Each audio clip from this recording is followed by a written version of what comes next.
The morning Gerald Ashton won the biggest case of his 58-year life, a 9-year-old girl in a yellow raincoat saved it from being his last. He had not noticed her at first. Why would he?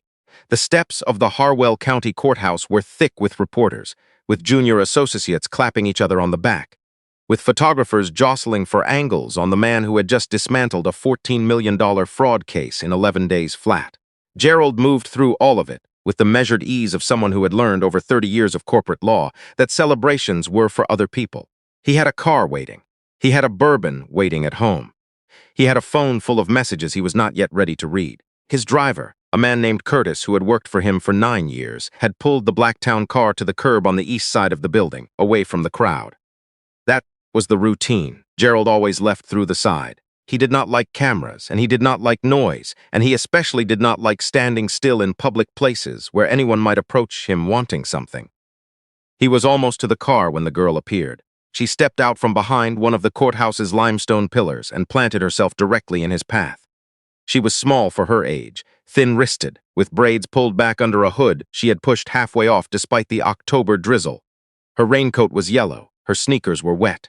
She was holding a juice box that had been squeezed nearly flat, the way children hold things when they are nervous. "Sir," she said. Gerald kept walking. But he kept walking. He had learned to keep walking. "Sir," louder this time.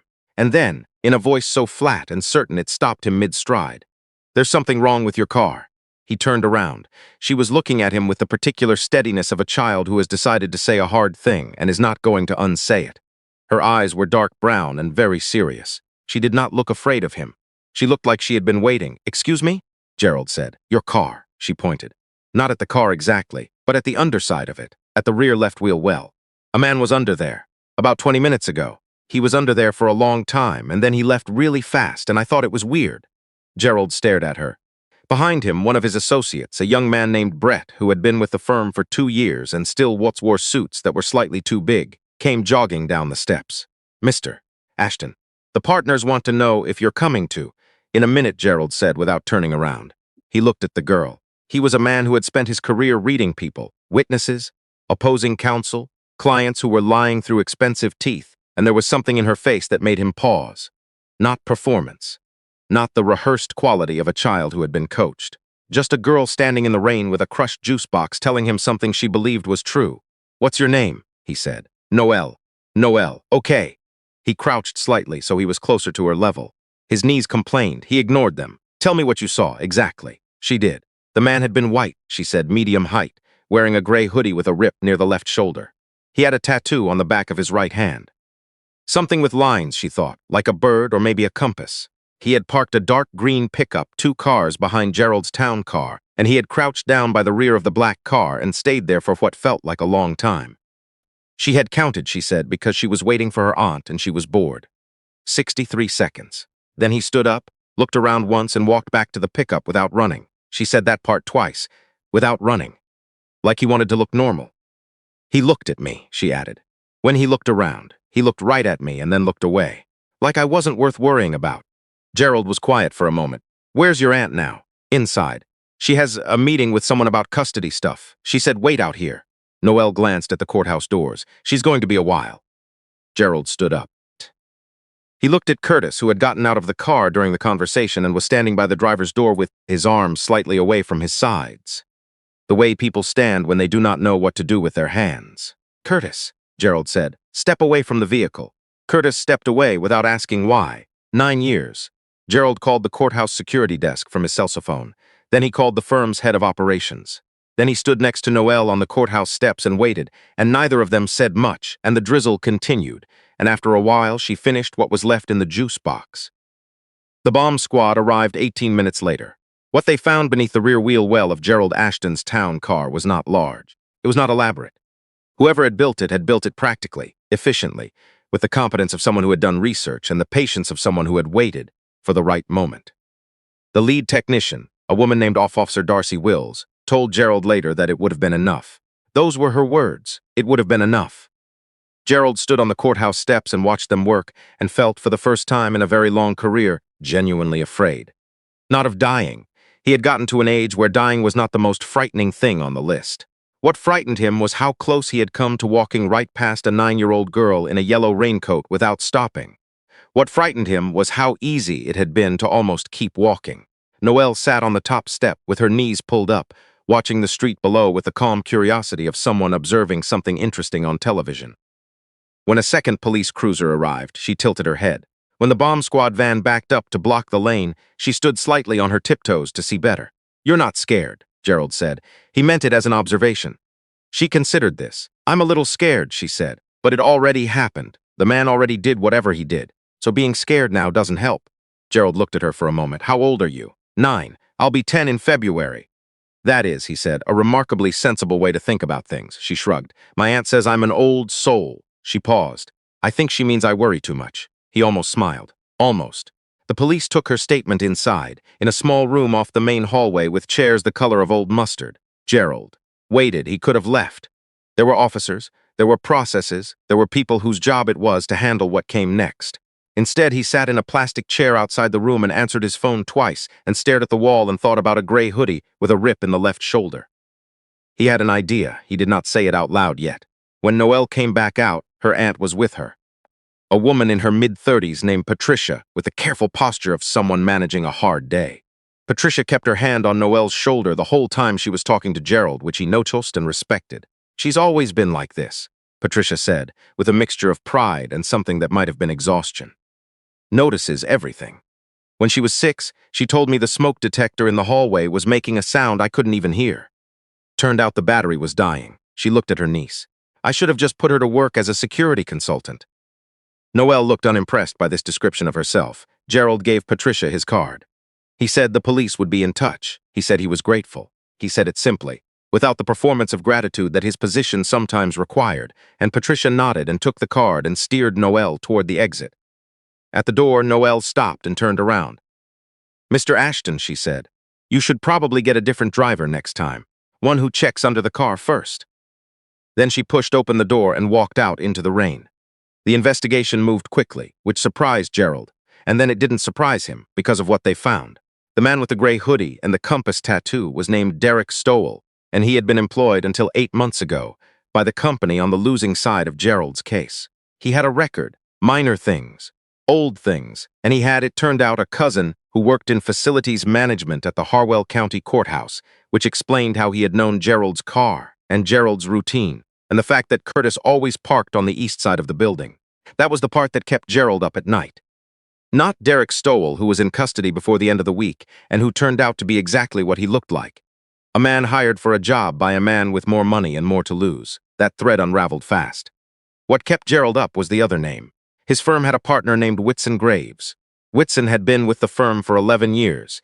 He had been at Gerald's 50th birthday dinner. He had a daughter the same age as Gerald's granddaughter.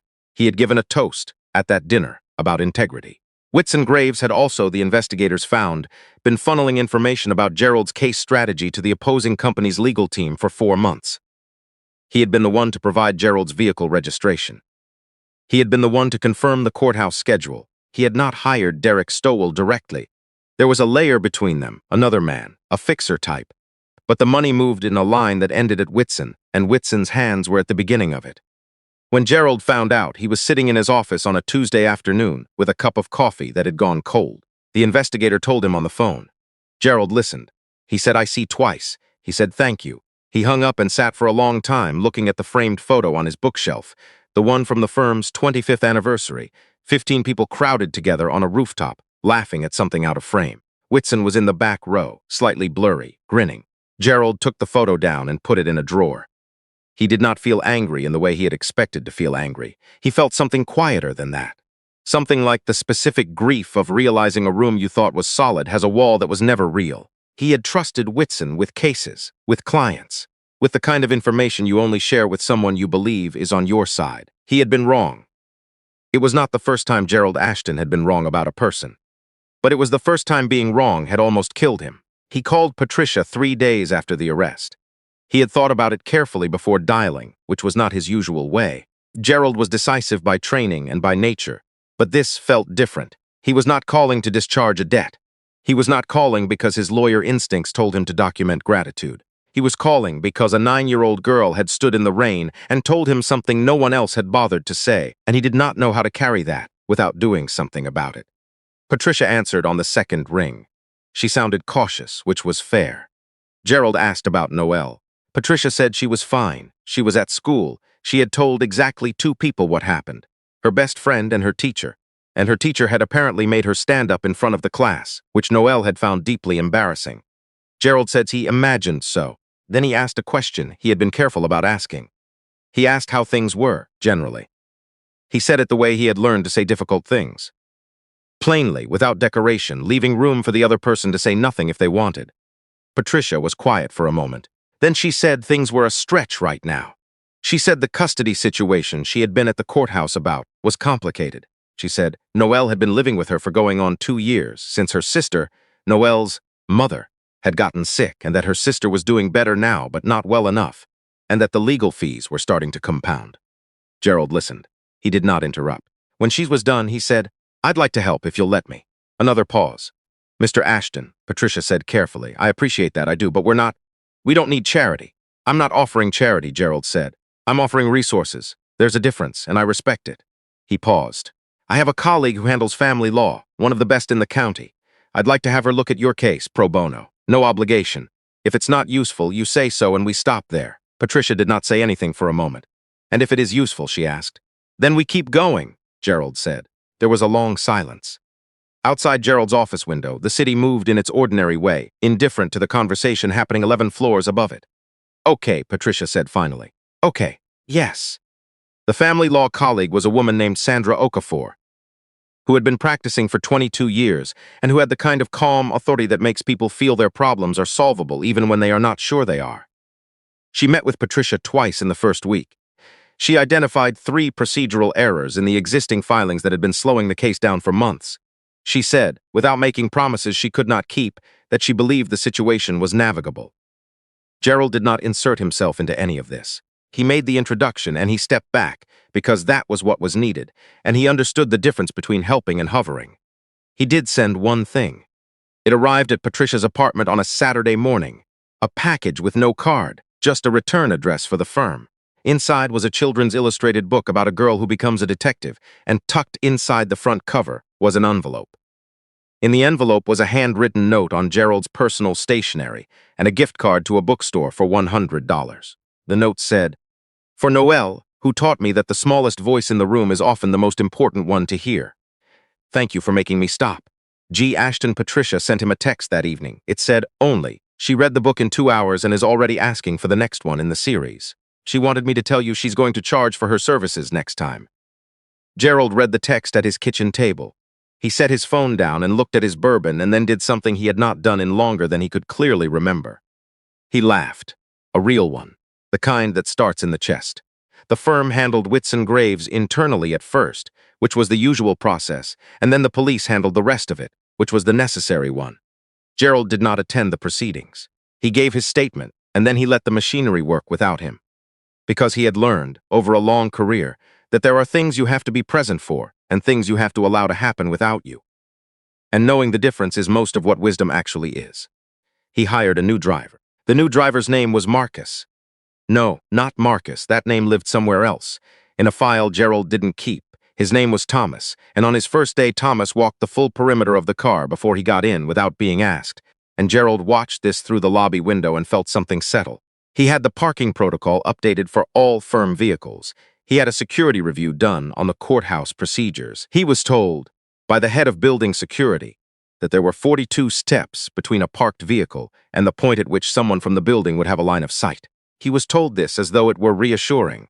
Gerald thought about a 9-year-old girl who had been bored and had started counting. 63 seconds.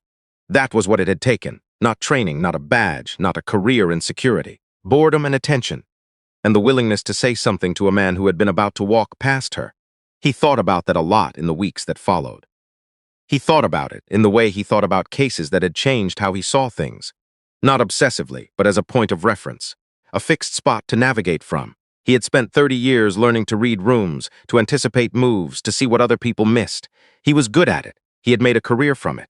And a 9-year-old girl in a wet yellow raincoat, waiting for her aunt in the October drizzle, had seen something he would have walked right past. It occurred to him that he had not, for a very long time, been genuinely paying attention to the things that were right in front of him. He had been paying attention to the things that mattered, or that he had decided mattered, which is a different thing entirely. He saw Noelle one more time before the year was out. Patricia brought her to the firm's holiday gathering in December.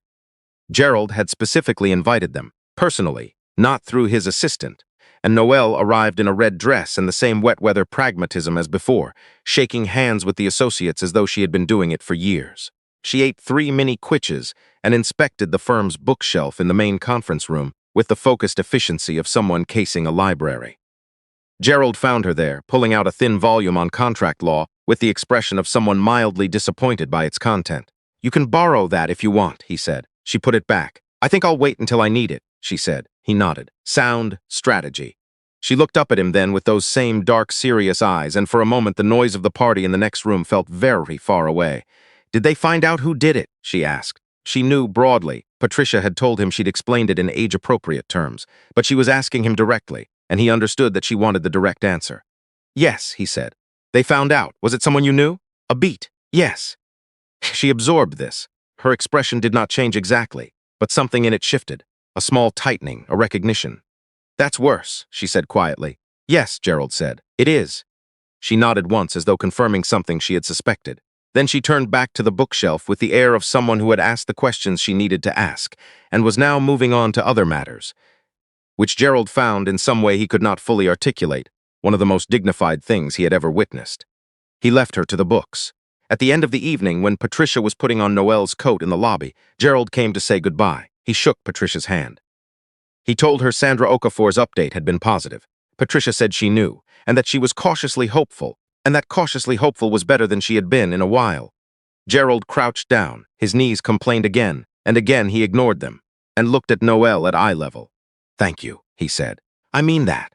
Noelle regarded him with the particular patience of a child who is deciding whether an adult has said the right thing. Then she stuck out her hand. He shook it. "You're welcome, Mr. Ashton," she said. She turned and walked toward the exit, pulling her hood up before she even reached the door, already prepared for whatever weather was waiting. Gerald stood up and watched her go. The lobby was warm. Outside, the December night pressed against the glass, cold and dark and ordinary, the city going about its business the way it always did, indifferent to small moments and large ones alike. He thought about the 63 seconds, about a juice book squeezed flat, about what it meant that a child no one had expected to matter had been the only one paying close enough attention to matter most.